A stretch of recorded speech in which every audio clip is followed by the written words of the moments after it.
যত বড় বড় সাধক এসেছেন, সাধিকা এসেছেন, যোগী এসেছেন, তারা প্রত্যেকে কিন্তু এই কমন ট্রেডটা কিন্তু তাদের সকলের মধ্যে ছিল।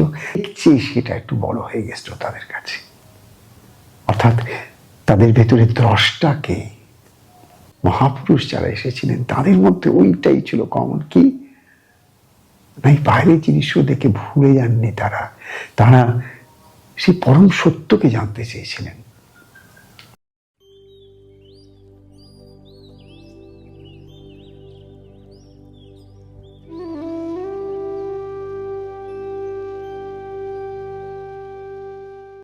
ওম গুরুর মধ্যে স্থিতা মাতা, মাতৃমধ্যে স্থিত গুরু, গুরুর মাতা নম নমস্তেস্তু, মাতৃগুরুর নমাম্যহম।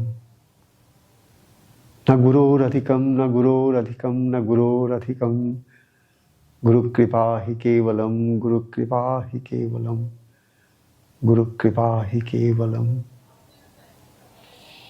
জয় ঠাকুর। আজকে অনেকদিন পর আমার পরম আরাধ্য গুরুদেবের সম্বন্ধে কিছু কথা তোমাদের সঙ্গে এটা শেয়ার করতে চাই।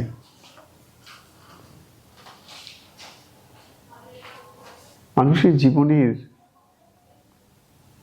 বোধহয় সব থেকে বড় প্রাপ্তি যদি কিছু থাকে তাহলে জানবে যে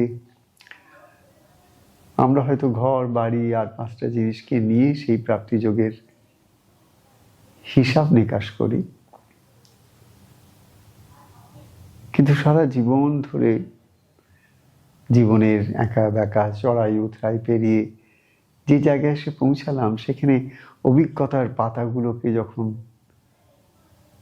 একটু একটু করে পেছন থেকে দেখতে দেখতে আজকের দিন পর্যন্ত আসছি, তাতে তোমাদের সকলের সঙ্গে বোধহয় আমার একটা কথায় মনের মিল হবে, যে যাকে আমরা সেই ঈশ্বর বলি, ভগবান বলি, তার সম্বন্ধে আমরা যুগে যুগে বহু যুগপুরুষ, বহু সিদ্ধ মহাত্মা, যারা সেই ভগবানের সাক্ষাৎকার পেয়েছিলেন,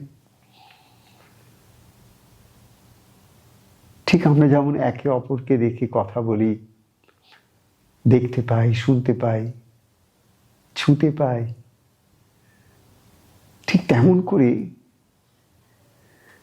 এই পৃথিবীর বুকে অনেক মানুষ এসেছেন।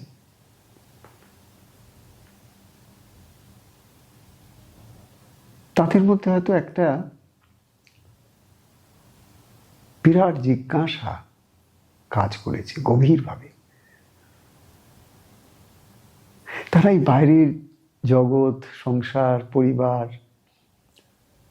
নানান রকম সম্পর্ক, এই সব কিছু দেখেও কোথাও তাদের মনের মধ্যে একটা প্রশ্ন এসেছে যে আমি যা কিছু দেখছি, যা কিছু শুনছি, যা কিছু বুঝছি, এটাই কি শেষ কথা? না, এর পারেও কিছু আছে। এক কথায় তারা সবাই কিন্তু সত্য কি, যেটাকে আমরা ইংরেজি ভাষায় বলি হোয়াট ইজ দ্য রিয়ালিটি, সেই রিয়ালিটিটাকে তারা ধারণা করতে চেয়েছিলেন। তার ফলে তাদের জীবন চর্চা, তাদের দিনচর্চা, তাদের ধ্যান জ্ঞান সব কিছু সেই সত্যকে জানার যে একটা অদ্ভুত পিপাসা, অদ্ভুত ধরনের একটা আন্তরিক একটা আকর্ষণ, একটা টান, সেইটা তারা কিন্তু অনুভব করেছিলেন। এটা আমি একটা কমন একটা ট্রেট, একটা কমন ক্যারেক্টারিস্টিক, একটা লক্ষণ। যত সিদ্ধ মহাপুরুষ এসেছেন, যত বড় বড় সাধক এসেছেন, সাধিকা এসেছেন, যোগী এসেছেন, তারা প্রত্যেকে কিন্তু এই কমন ট্রেডটা কিন্তু তাদের সকলের মধ্যে ছিল। তারা বাইরের এই সব কিছু দেখে সেইটার মধ্যেই নিজেদেরকে বিলিয়ে দেননি। তারা দেখতে দেখতে যা দেখছেন তার মধ্যে আইডেন্টিফাইড হয়ে যাননি। কে দেখছে সেটা একটু বড় হয়ে গেছিল তাদের কাছে, অর্থাৎ তাদের ভেতরে দ্রষ্টা কে। দৃশ্য তাদেরকে প্রভাবিত করতে পারলেও সেটা সাময়িক ছিল। বাদ বাকি সমস্ত জীব জগতে যত মানুষ দেখছ, তারা সবাই দৃশ্যের মধ্যে এত আকর্ষণ অনুভব করে, সেই দৃশ্য জগতের মধ্যে তারা আইডেন্টিফাইড হয়ে যায়। সেই দৃশ্য মানুষ হতে পারে, সেই দৃশ্য প্রকৃতি হতে পারে, সেই দৃশ্যে আর সব কিছু থাকতে পারে যেগুলো যে সাধারণ মানুষের চাওয়া পাওয়া। তার মধ্যে আইডেন্টিফিকেশন, আমার মা, আমার বাবা, আমার ঘর, আমার বাড়ি। আরো কাছে যদি তারা চলে আসতে পেরেছিল, আমার দেহ,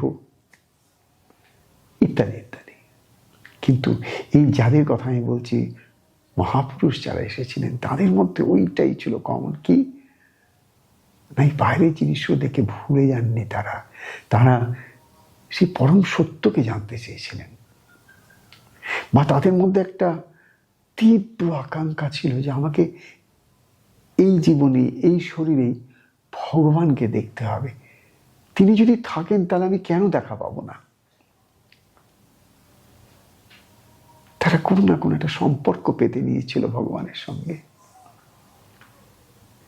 যেমন করে আমরা আমাদের দৈনন্দিন জীবনে দেখে থাকি যে যে কোনো একটা মানুষ অন্যান্য নানান মানুষের সঙ্গে নানান সম্পর্কে তাদের বাঁধন হয়, ঠিক তেমনি এই মহাপুরুষদের সকলের জীবনের একটা চরিত্রগত লক্ষণ হচ্ছে তারা ওই এক ভগবানের সঙ্গে একটা নিবিড় সম্পর্কের কোথাও যেন একটা যোগ স্থাপন করেছিলেন।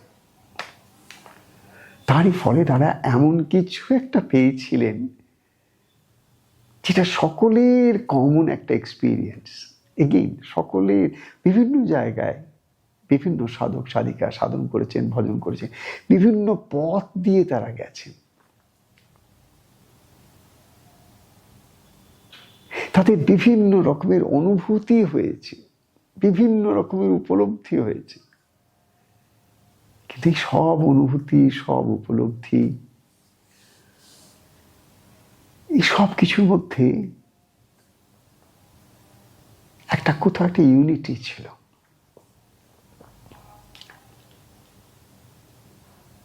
বিবিধের মাঝে সেই এক মহানকে তারা দেখেছিলেন। তাই নয় কি? ভাব, তোমরা একটু ভাবো। তারা সেই এককে সবাই সবাই সবাই অনেক ভাষায় সেই এক ভগবানকে তারা কিভাবে উপলব্ধি করেছেন বলেছেন, কিন্তু সবার ভাষার মধ্যে একটাই আমরা পেয়েছি, তারা তাঁকে খুঁজতে গিয়ে নিজেকে পেয়েছিলেন। তাঁকে জানতে গিয়ে নিজেকে জানতে পেরেছিলেন। তাঁকে অনুভূতির মধ্যে ধরতে গিয়ে তাদের ভেতরে অনুভোক্তার সঙ্গে তাদের সম্পর্ক গভীর হয়ে গেছিল। তার মানে আর বাইরে নন, তিনি হয়ে গেছিলেন তার অন্তরের অন্তঃস্থলে বসে থাকা সেই পরম প্রেমাস্পদ তাদের অন্তর্যামী ভগবান।